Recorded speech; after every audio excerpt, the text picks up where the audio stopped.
Há exatos 30 anos, uma au pair chamada Karina Homer, ela era sueca, ela morava nos Estados Unidos, na cidade de Boston, em Massachusetts, e ela foi tragicamente assassinada e depois de 30 anos essa história ainda não teve uma conclusão. E eu vou reagir ao vídeo da Jaqueline Guerreiro, que trouxe todos os detalhes desse caso.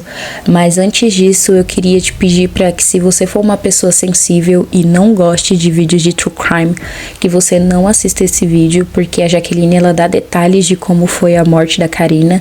E se você é uma pessoa sensível que não goste desse tipo de conteúdo, então eu peço para que você não assista. Mas antes disso, qualquer coisa, eu peço para que você se inscreva no canal, ative o sininho para receber notificações dos próximos vídeos que virão, curte, comenta e compartilha para mais casos como esse. Se você gostar desse tipo de conteúdo que é reagindo a true crime, deixa aqui nos comentários para eu saber e eu posso trazer mais casos para vocês sobre isso. Como eu disse, o nome da au pair era Karina Homer. A Jaqueline vai, dar todo o enredo da história dela, mas só para contextualizar um pouco, o nome dela era Karina Homer, ela só tinha 19 anos, ela era da Suécia e ela decidiu ser au pair nos Estados Unidos. Para quem não sabe, o programa de au pair, ele iniciou nos Estados Unidos, organizado e regulamentado pelo governo dos Estados Unidos em 1986.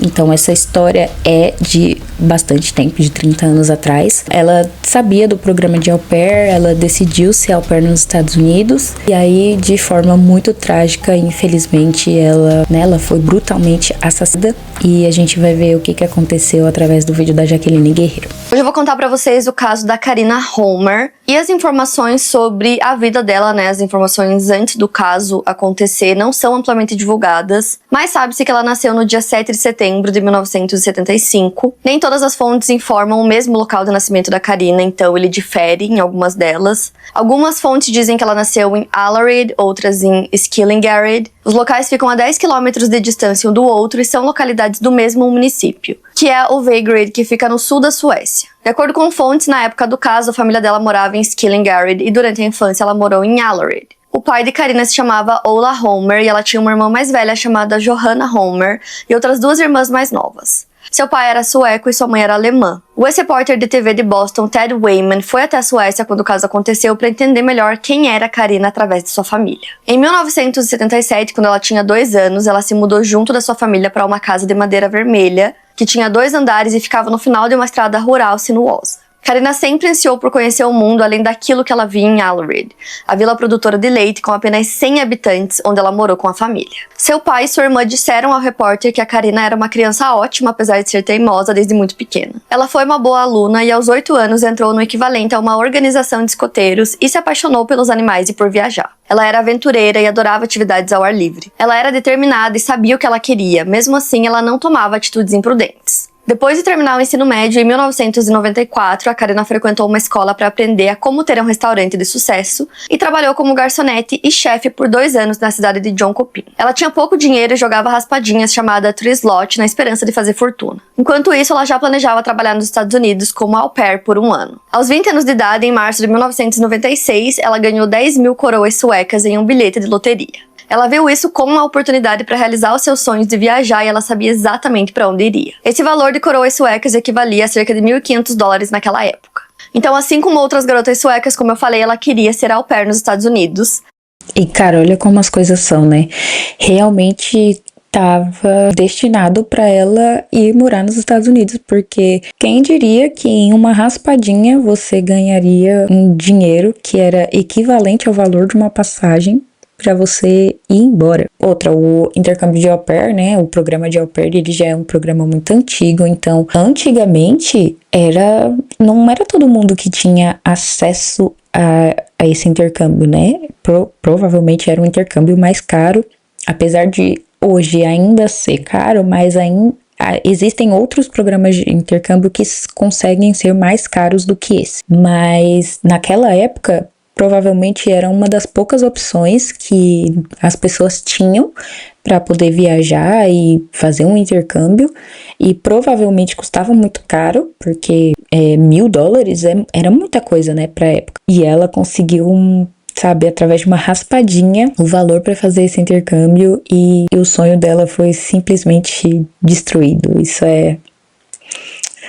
Ai, enfim. Então ela procurou Tage Sandin, que era um agente não licenciado para isso. Isso não era incomum para garotas suecas da sua idade. Haviam várias agências que colocavam jovens mulheres em empregos de au pair nos Estados Unidos. Os métodos que o agente utilizava não são claros, mas aparentemente ele não trabalhava por meio de agência de informação dos Estados Unidos, que opera o intercâmbio cultural com algumas regulamentações ou de qualquer agência privada americana. Então tudo foi organizado rapidamente e ela encontrou uma família para recebê-la. Essa família em questão era de artistas e moravam em uma área rica na cidade de Dover, que fica apenas a 24 quilômetros de Boston, em Massachusetts. A família era composta pelo casal Frank Rapp, sua esposa Susan Nitcher e seus 2 filhos. O filho mais velho do casal estava na primeira série, enquanto a filha mais nova era uma criança pequena. Durante os dias da semana, a Karina era responsável por cuidar das crianças e fazer algumas tarefas domésticas, como limpar o apartamento da família, que ficava no subúrbio de Dover. A Susan, que é a mãe dessa família que ela era au pair, era uma pintora de sucesso e ela também era professora universitária. Já o Frank, né, o pai, ele era um fotógrafo comercial de renome, então durante a semana ele não ficava no apartamento com a família,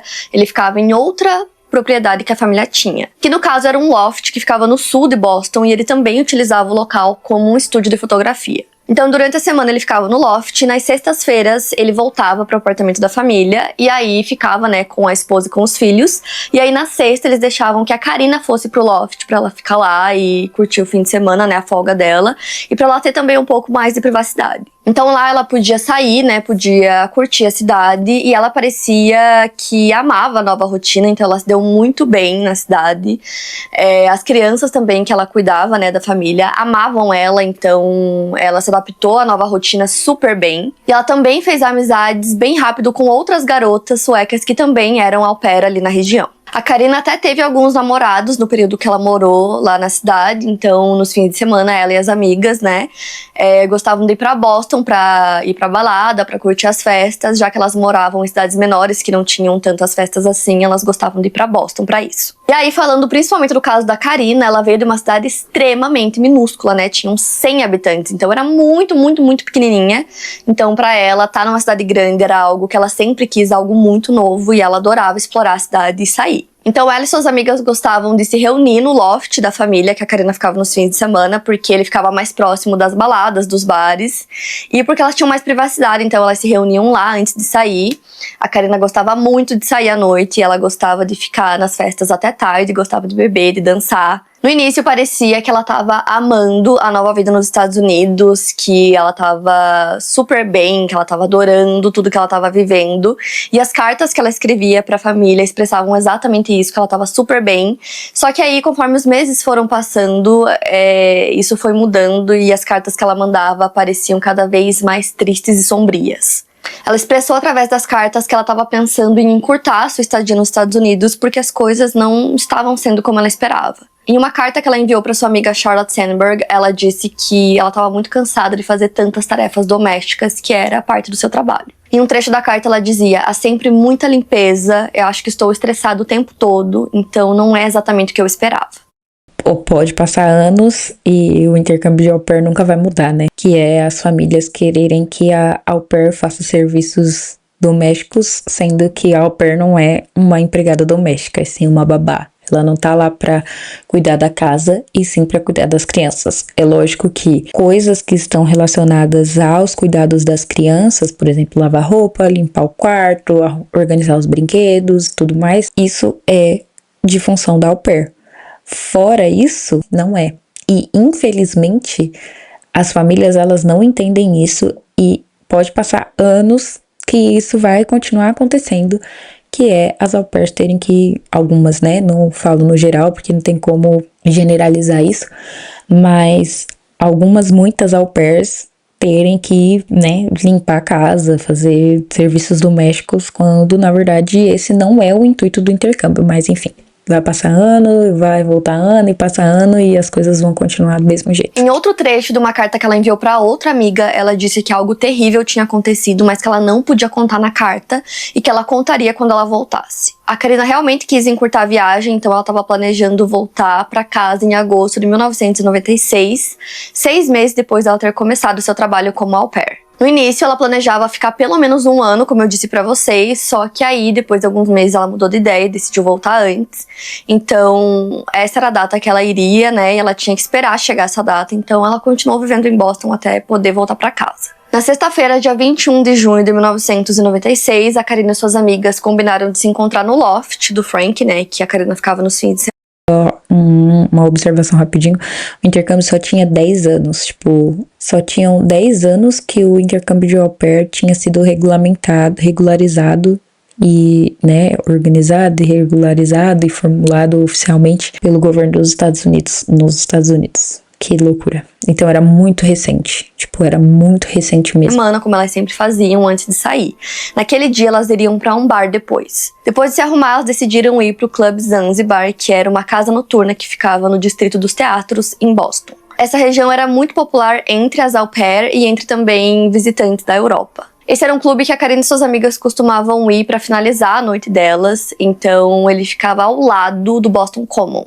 Nos Estados Unidos, a Karina era considerada menor de idade porque ela tinha 20 anos, então lá a maioridade é 21 para você poder entrar em bares e em boates para poder beber, né? Então ela tinha uma identidade falsa que ela usava para entrar nos lugares, para conseguir beber, então ela sempre carregava com ela essa identidade nos fins de semana. Naquela sexta-feira, muitas pessoas viram a Karina. Ela era muito bonita, né? Loira, com pele clara, chamou bastante atenção. Então, ela também era muito extrovertida. Ela conversava bastante com as pessoas, gostava de conhecer pessoas novas.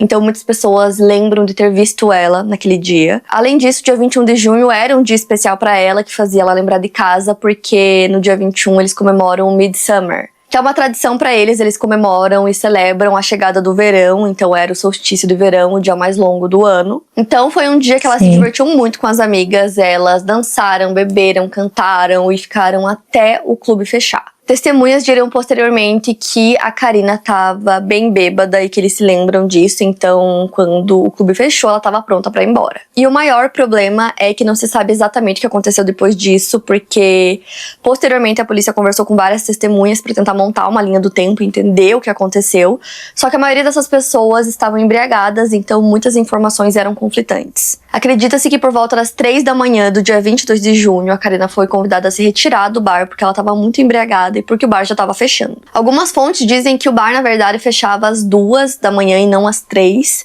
E outras testemunhas dizem que quando pediram para ela saiu pacificamente e não precisou ser retirada por seguranças nem nada do tipo. A Karina foi vista pela última vez por testemunhas do local entre as ruas Tremont Street e Boylston Place, onde o clube ficava localizado. Ela já estava desacompanhada das amigas porque todas foram embora antes disso. Quem a viu achou que ela também estava indo embora, mas infelizmente não foi isso que aconteceu.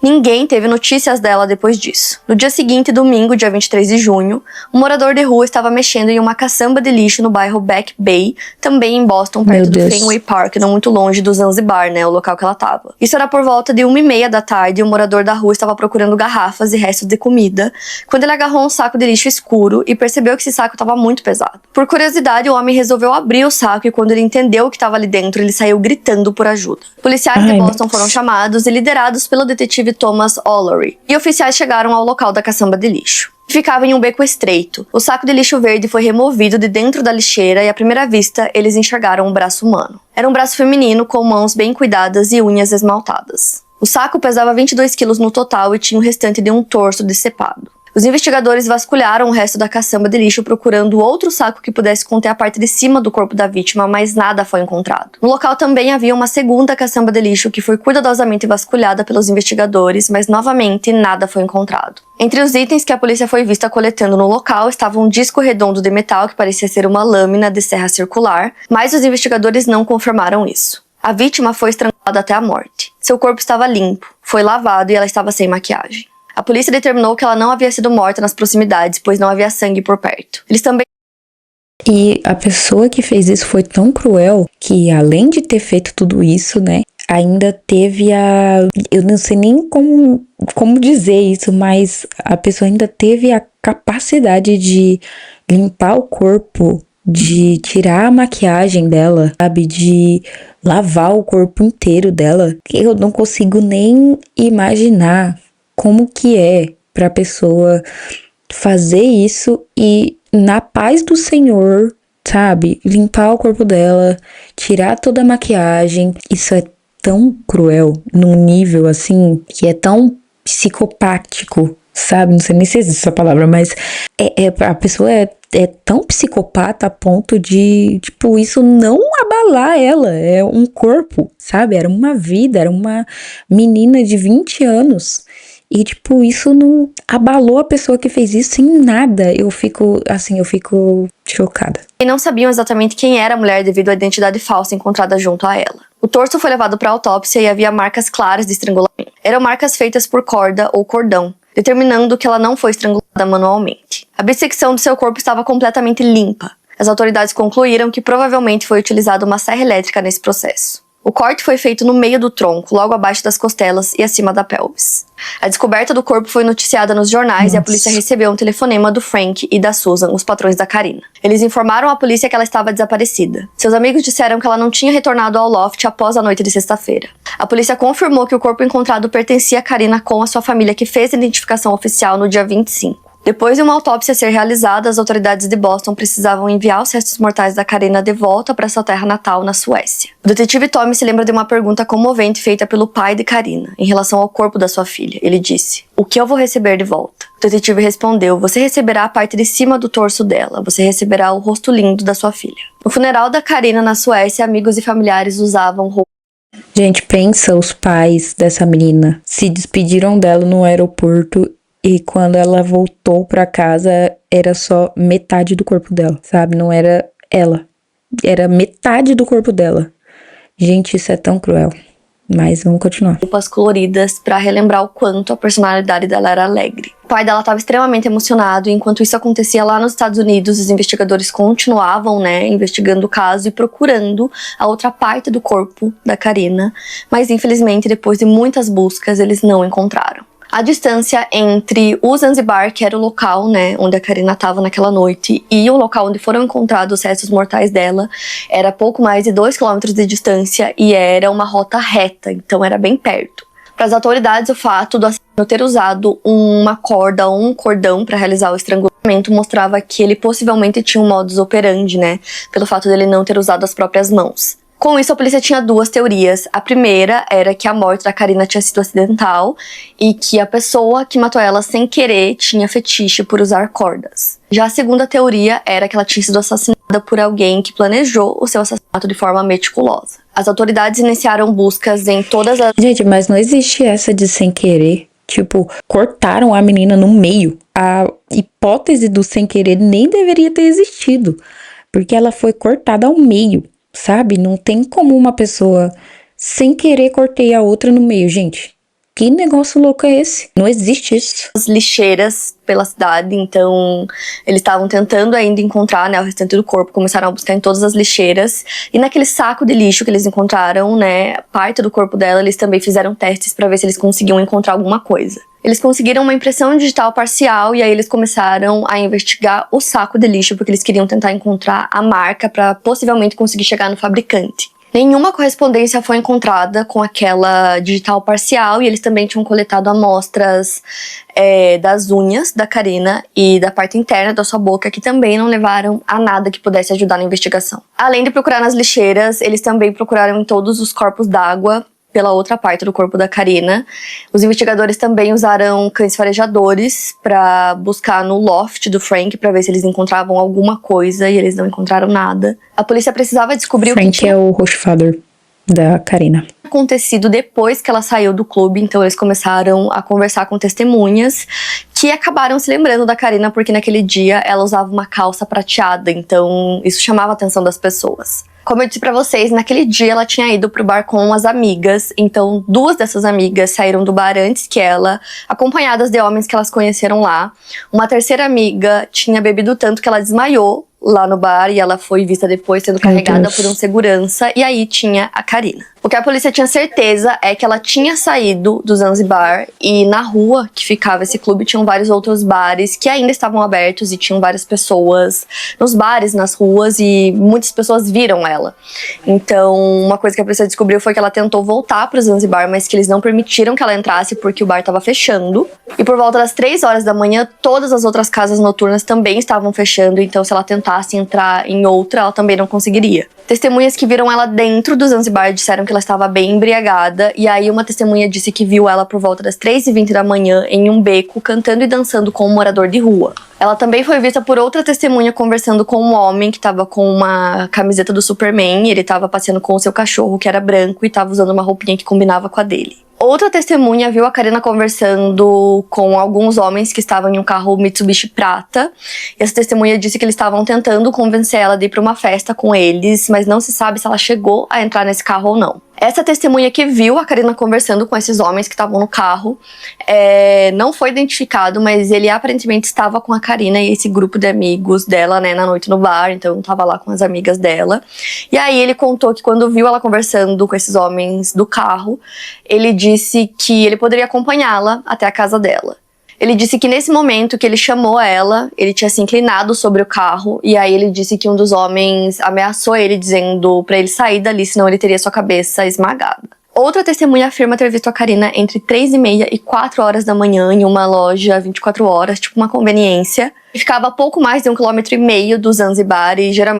E o pior é que nessa época, a tecnologia naquela época não é que nem é hoje em dia, né? Então, muita coisa se perde, né? Muitas informações se perdem, porque todo mundo ali, a maioria das pessoas que a viram, estavam no estado alcoolizado, então já é uma falha. Câmera de segurança, eram pouquíssimos locais que tinham isso, e as pessoas que viram na rua são, né, informações muito espalhadas, cada um fala uma coisa, então assim... Ai, nossa, complicado. A polícia não leva essas coisas muito em consideração, mas nesse caso eles levaram porque...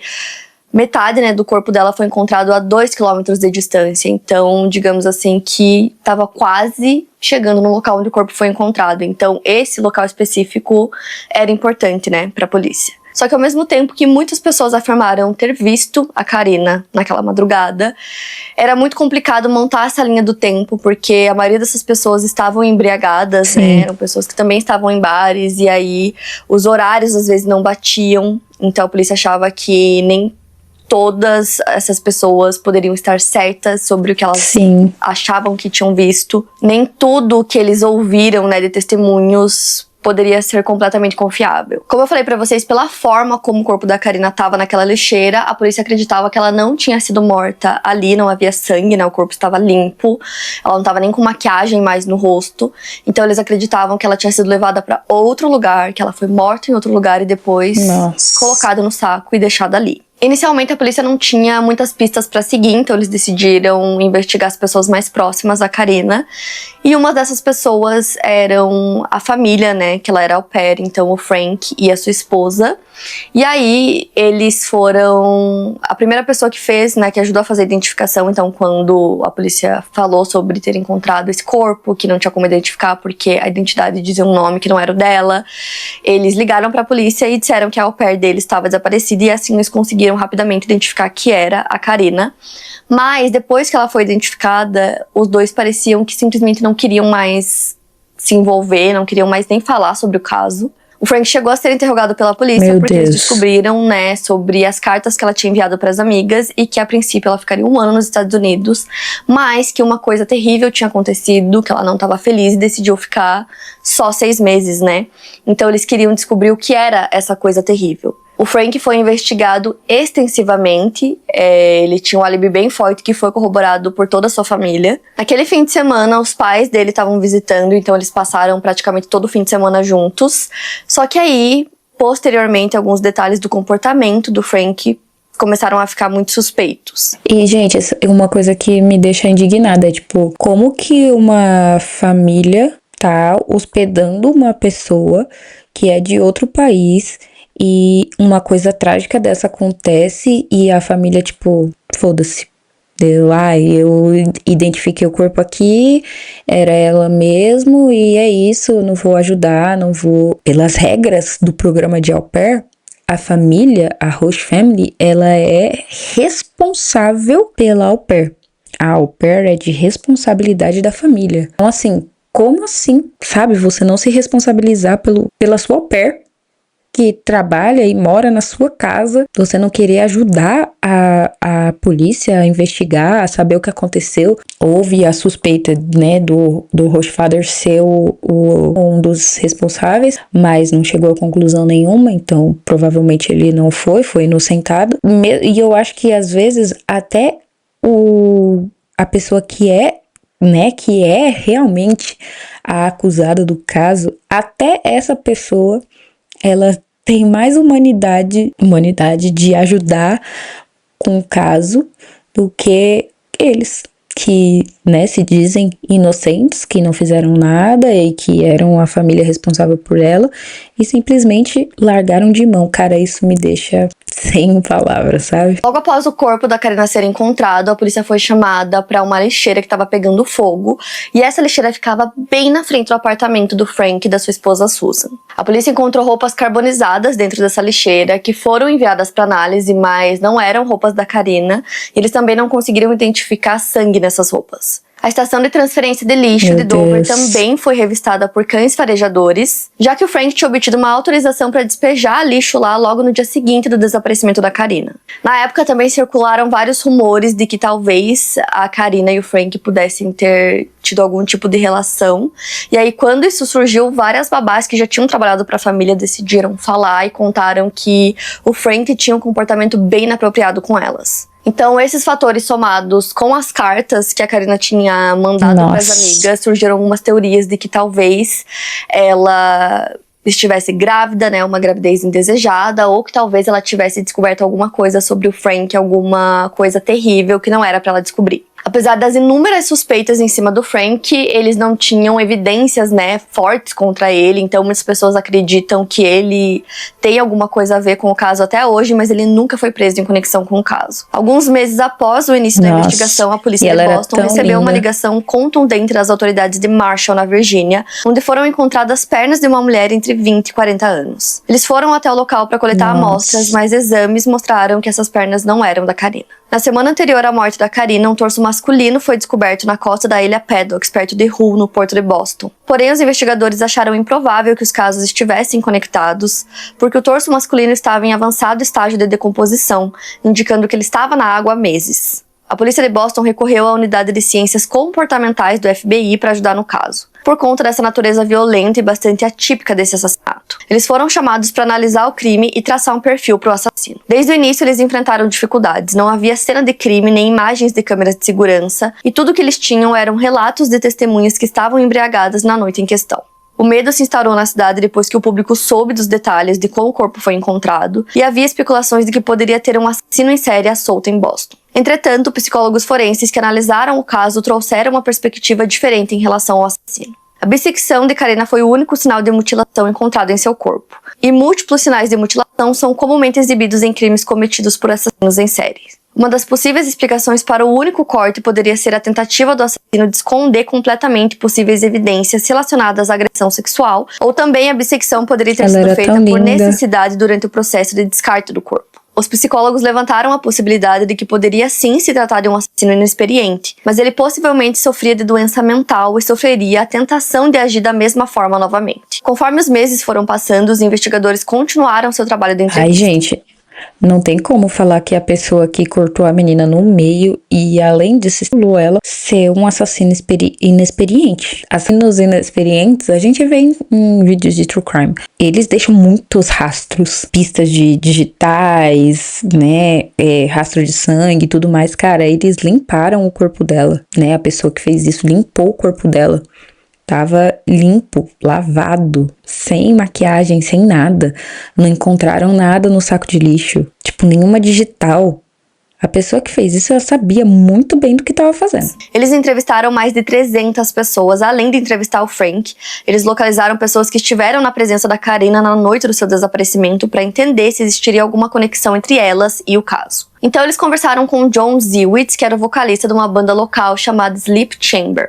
As letras de suas músicas sempre faziam referência ao Zanzibar, e ele também morava a apenas 2 quarteirões de distância de onde o corpo da Karina foi encontrado. Além desses fatores, ele também foi entrevistado porque ele era considerado uma pessoa peculiar. Para começar, ele tinha uma grande coleção de ossos de animais, e os shows da banda mostravam de forma bastante direta temas relacionados a sadomasoquismo e bondage, o que poderia ter relação com a forma que a Karina foi morta, né, que ela foi estrangulada usando algum tipo de corda ou cordão.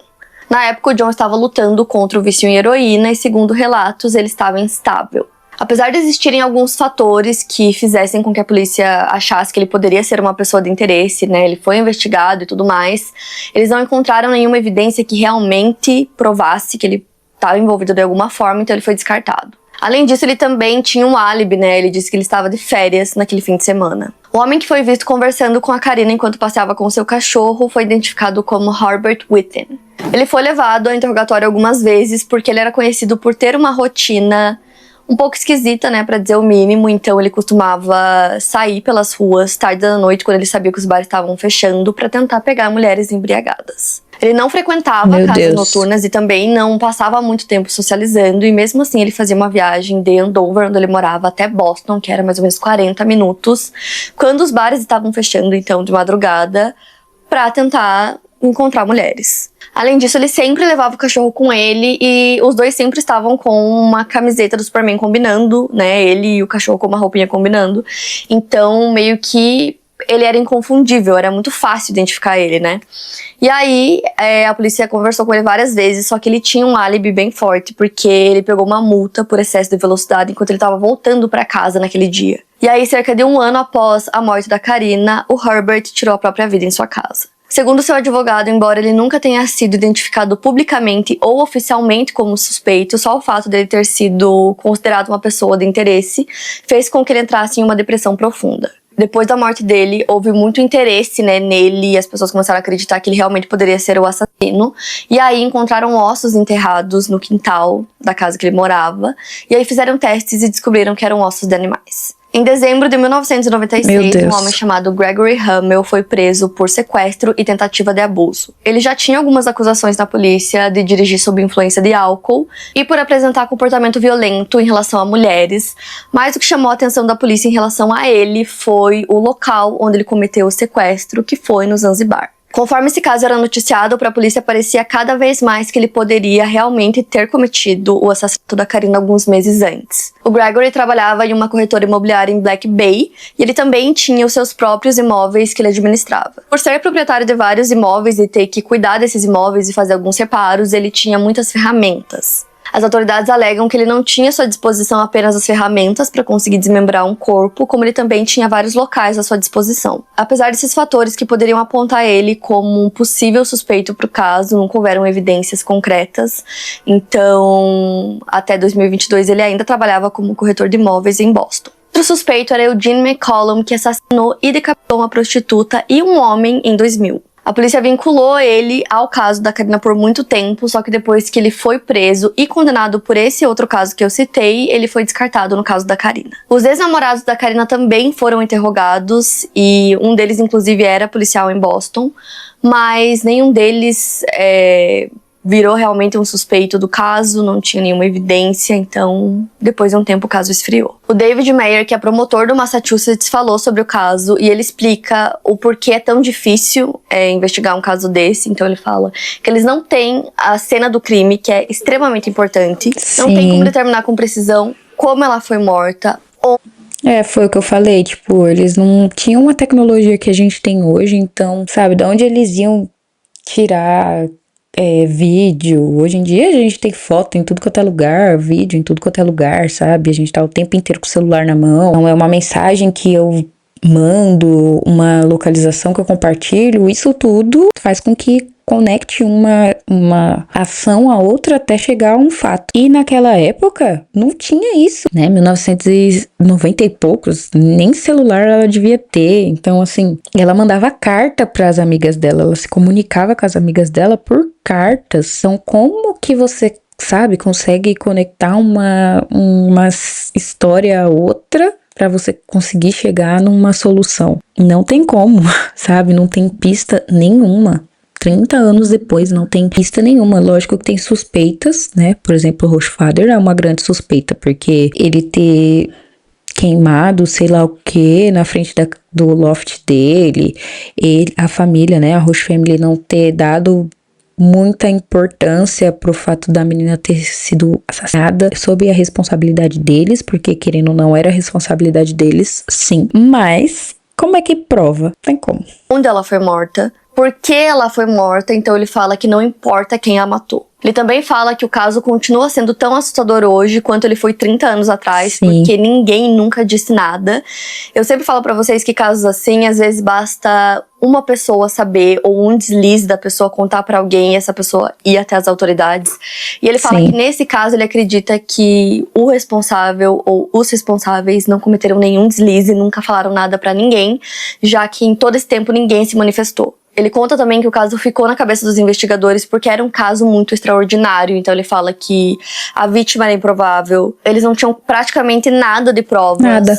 Um assassino que provavelmente ainda tá solta e que nunca mais Sim. cometeu um crime igual aquele, né? Pelo menos não que eles conseguissem conectar. Em maio de 1999, Foi um crime muito específico, era pra ser com ela. De alguma forma, por algum motivo. E o fato dela ter mandado as cartas pras amigas dela, dizendo que coisas muito estranhas estavam acontecendo na casa da Roche Family, pra mim, eu não sou investigadora, não sou policial, não sou nada, então, mas pra mim seria um grande motivo pra ficar ali de olho na família. Porque, como assim? Sabe, ela tava no país dela, nada tava acontecendo, tava tudo normal. Ela saiu da casa dela, do país dela. Aí ela foi por uma agência que também não era agência, porque não foi através dos meios, através de uma agência dos Estados Unidos. Foi uma agência meio ali esquisita. Aí ela foi pra uma família com a intenção de ficar 1 ano na família, e aí por algum motivo que ela não falou o que é, e que tá guardado com ela 7 palmos debaixo da terra, aconteceu alguma coisa na casa, e aí ela não falou o que foi, mas ela mandou uma carta pra amiga dela, informando que algo muito sério tinha acontecido, e aí ela é morta, ela é assassinada de uma forma brutal. Eles veem ali que a família não tá dando muita importância, não tá muito afim de ajudar, não tá muito afim de colaborar com a polícia. Vê o Rochefather fazendo coisas que são suspeitas e, tipo assim, eles simplesmente falam: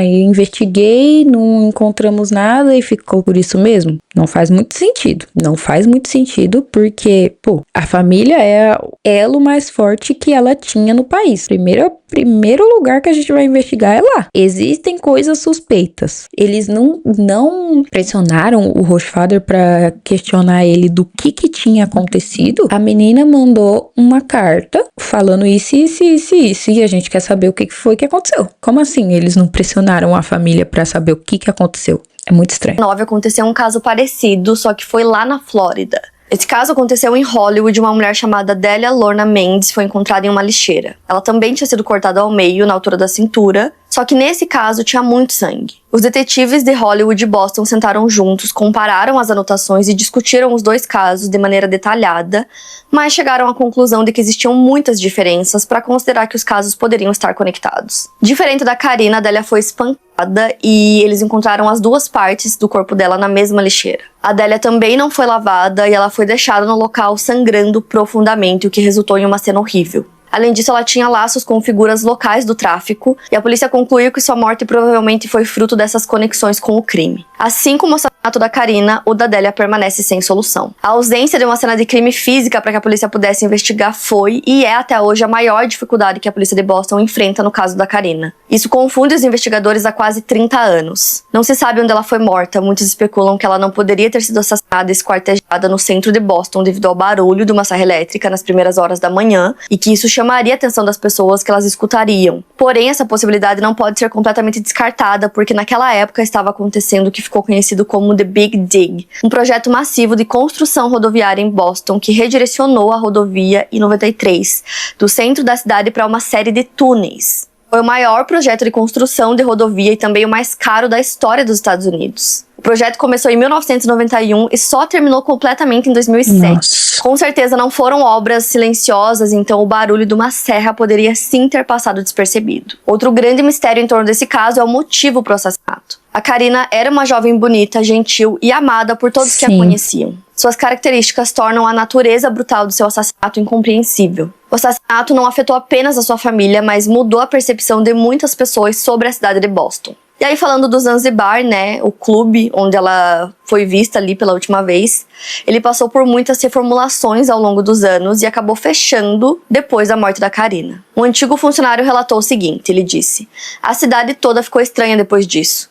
Todos checavam mais as identidades e ninguém mais queria sair. Algo assim estava prestes a acontecer." Em 2019, o Frank e a Susan deram uma entrevista e disseram que sentiam-se frustrados com a atenção recebida por eles ao longo dos anos em relação à morte da Karina. O Frank foi suspeito do caso por muito tempo e existem pessoas que suspeitam dele até hoje, como eu disse, mesmo que a sua família tivesse um álibi muito forte para ele naquele fim de semana. Eles lamentam que ao digitar o nome dele, né, Frank Rapp, no Google, o resultado seja suspeito de assassinato em vez de fotógrafo talentoso. Conforme o aniversário de 25 anos do crime foi se aproximando em 2021, a polícia de Boston parecia estar ainda determinada a solucionar o caso. Eles disseram, entre aspas: "À medida que o aniversário de sua trágica morte se aproxima, os investigadores designados para a Unidade de Homicídios Não Solucionados do Departamento de Polícia de Boston buscam a ajuda do público para solucionar esse crime hediondo. Qualquer informação por menor ou aparentemente insignificante que seja, pode fazer uma diferença tremenda no curso dessa longa investigação." Pro pai da Karina, a dor da perda da sua filha é agravada porque o caso nunca teve um desfecho, né? Então, pra ele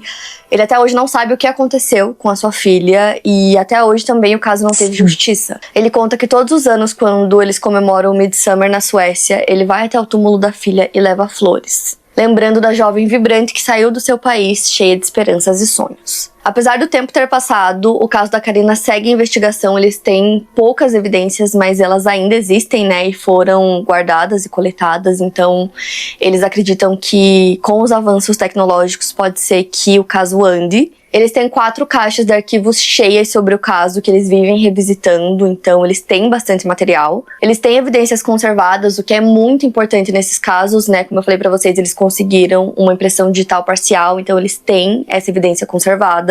Além disso, uma coisa que também é importante que eles estão fazendo nesse caso é trazer pessoas diferentes para revisitar o caso e analisar o que eles têm, porque às vezes basta também um olhar novo, uma pessoa que nunca ouviu falar no caso e que tá vendo tudo aquilo pela primeira vez pra, quem sabe, ver alguma coisa ali que ninguém mais viu, que ninguém mais percebeu. Né? Então, é possível que eles consigam solucionar, mas até hoje, quando eu gravei esse vídeo, o caso permanece sem solução. Ninguém foi oficialmente acusado no caso e a morte dela permanece um mistério. Foi um caso assim que eu fui atrás para saber se tinham mais algumas informações e infelizmente o caso ainda segue sem nenhuma novidade, nada foi encontrado ainda, não houve nenhuma pista mais, o caso permanece da mesma forma, não tiveram novidades sobre isso, então é um caso que permanece sem conclusão, infelizmente, depois de 30 anos, que completou hoje, né, dia 23 de junho, completa 30 anos desse caso, e infelizmente é uma história que ou vai morrer sem nenhuma solução, porque 30 anos depois ainda não encontrou nada, é muito difícil que encontre, mas se encontrarem, eu acho que ainda vai levar anos para isso acontecer. Então, né, vamos ficar aí sem uma conclusão, infelizmente. Eu sei que é uma história muito trágica, que infelizmente não tem uma solução, que infelizmente